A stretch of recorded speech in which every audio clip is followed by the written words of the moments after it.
India வந்து நிறைய பேர் படிச்சிருக்காங்க அப்படின்னா அப்படி கிடையாது. இந்தியாவில் இருக்கக்கூடிய நிறைய பேருக்கு வந்து இது கூட அவேர்னஸ் வந்து கிடைக்கவே இல்லை. இப்போ 350 ரூபா கொடுத்து தான் யூட்ரஸை ரிமூவ் பண்ணி அந்த ஒரு நாள் வேஜஸுக்காக நான் அவங்க போய் வேலை செய்கிறாங்க அப்படின்னா அவங்களுக்கு உண்டான ஆப்பர்ச்சுனிட்டி எந்த அளவுக்கு இருக்கும். எனக்கு எங்கேயுமே போனாலுமே எனக்கு வந்து வேலை கிடைக்காது, எனக்கு வந்து காசு கிடைக்காதுங்கும் போது இங்கே தான் போய் ஆகணுங்கிற கட்டாயம் இருக்கும்போது தானே இந்த மாதிரியான வேலையெல்லாம் செய்வாங்க. அப்படி வந்து அவ்வளோ ஆப்பர்ச்சுனிட்டி வந்து இங்கே வந்து கம்மியாக இருக்குன்றதான் வந்து உண்மை. ஆப்பர்ச்சுனிட்டி கிரியேட் பண்ணி தரதான் வந்து கவர்மெண்டோட வேலை.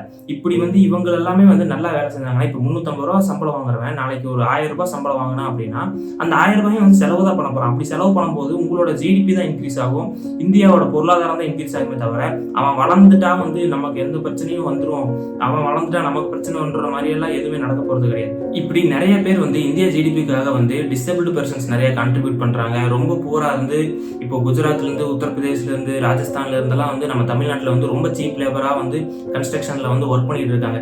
இவங்களுக்கு வந்து தான் வீட்டை விட்டு வந்திருக்காங்க, தான் இருக்கக்கூடிய இடம் வந்து புதுசு, இவங்களுக்கு சப்போர்ட் இங்கே பெருசாக இருக்குமான்னு கேட்டால் அது கண்டிப்பாக கிடையாது. அதே போல் நம்மளும் வந்து பார்த்தோம் அப்படின்னா ஃபாரின் போகிறோம், ஃபாரினில் போய் வந்து ரொம்ப கெத்தான ஒரு ஆஃபீஸில் போய் உட்காருவோமா கேட்டால் அப்படியும் கிடையாது.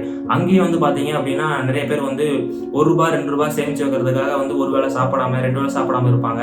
இங்கே தமிழ்நாட்டிலே இருக்கக்கூடியவங்களே வந்து ஸ்டேட் விட்டு ஸ்டேட் மாதிரி வேலைக்கு போயிட்டாங்களாலோ இல்லை ஊர் விட்டு வெளியூர் போனாலோ அவங்களுமே வந்து ரொம்ப சிறுக சிறுக சேர்த்து வச்சு தான் வந்து வீட்டுக்கு காசு அனுப்புவாங்க. இந்த மாதிரி வந்து காசு அனுப்பிட்டு இருப்பாங்க. இப்படி கஷ்டப்பட்டு சம்பாதிக்கக்கூடிய இந்த பணத்தை எல்லாம் வந்து இன்டைரக்ட் டாக்ஸ்ங்கிற மூலமே வந்து முக்கால்வாசி பணத்தை நீங்களே வாங்கிக்கிறீங்க. அதாவது வந்து நான் வந்து ஒரு 20,000 ரூபாய் சம்பாதிக்கிறேன் அப்படின்னா அதில் 2 மாசம் சம்பளத்தை வந்து நீங்கள் இன்டைரக்ட் டாக்ஸாகவே நீங்கள் வாங்கிடுறீங்க. இதை பற்றி போன வீடியோவில் தெளிவாக பார்த்துருந்தோம். இப்படி எனக்கான ஆப்பர்ச்சுனிட்டியும் கவர்மெண்ட் கொடுக்கறது கிடையாது. அப்படி நான் கஷ்டப்பட்டு ஏதோ மிதிப்பட்டு அடிப்பட்டு அவமானப்பட்டு சம்பாதிக்கிற காசுலையும் வந்து இன்டைரக்ட் டாக்ஸ்னு பிடுங்கி அதில் என்னோட 2 மாசம் சம்பளத்தை வந்து நீங்கள் எடுத்துக்கிறீங்க. ஸோ இதை பற்றி என்ன நினைக்கிறீங்கன்றத கமெண்ட்ல சொல்லுங்கள். இந்த மாதிரி தன்னோட டிசேபிள்டு வந்து மறைச்சும் நிறைய பேர் வந்து உழைச்சி முன்னேறணும்னு வந்து நிறைய பேர் போராடிட்டு இருக்கீங்க.